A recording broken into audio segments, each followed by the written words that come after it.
Gracias, señor presidente. Vengo a nombre propio, por supuesto, de la bancada de las y los diputados ciudadanos. Diputadas, diputados, presidente de esta Cámara.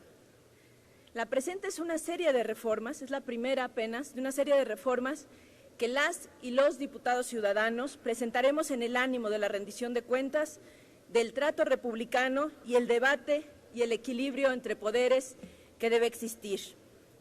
Como cada año, y por mandato constitucional, la entrega del informe presidencial al Poder Legislativo precede las citas a comparecer de los secretarios de Estado o de los directores de entidades paraestatales, como lo señala el artículo 69 de nuestra Constitución.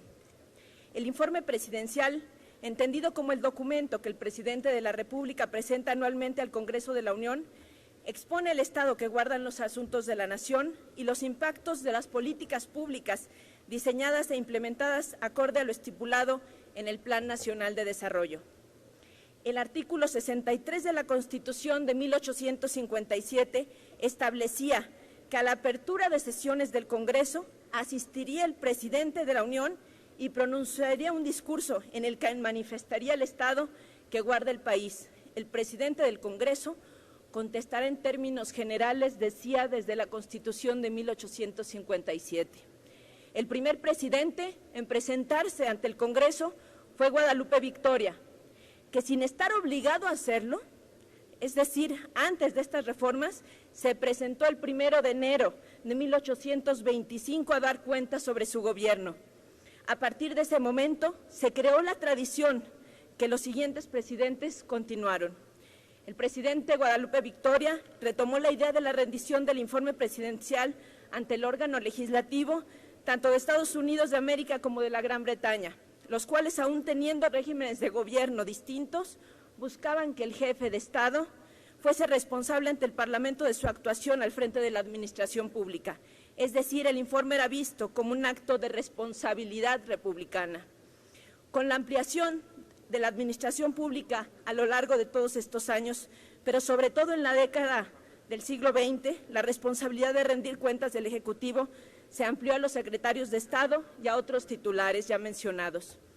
Dentro del marco de transparencia y rendición de cuentas destaca la función del control parlamentario, que en este caso desarrollan la Cámara de Diputados y la Cámara de Senadores, es decir, el Congreso, a través de diferentes herramientas de las que destaca la figura de la comparecencia, a través de la cual el Congreso le exige al Ejecutivo manifieste en general el estado actual que guarda la administración pública o rinda informes sobre un asunto o rubro en particular, lo que debería incluir en esta dinámica republicana al propio presidente de la República, pero que lamentablemente desde el 2008 dejó de estar presente en nuestra Constitución.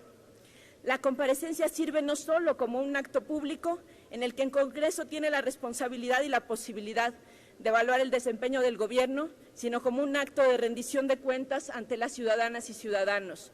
No es un acto solamente protocolario, sino que debería ser un efectivo acto republicano y de rendición de cuentas.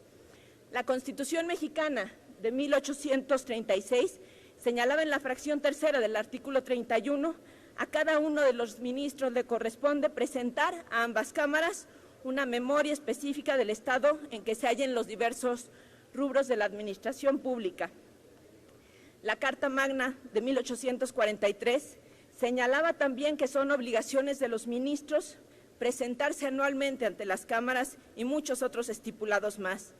Sin duda, es importante mencionar esto porque hay un precedente histórico.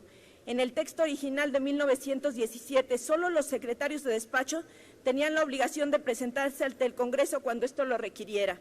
Con las reformas del 74 se obligó a comparecer a los jefes de los departamentos administrativos también, que fue eliminado en 2008 también, como directores y administradores de organismos descentralizados.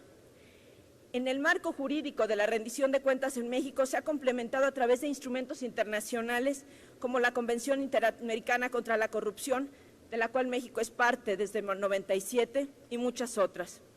Se han creado marcos internos que promueven la rendición de cuentas de los funcionarios públicos.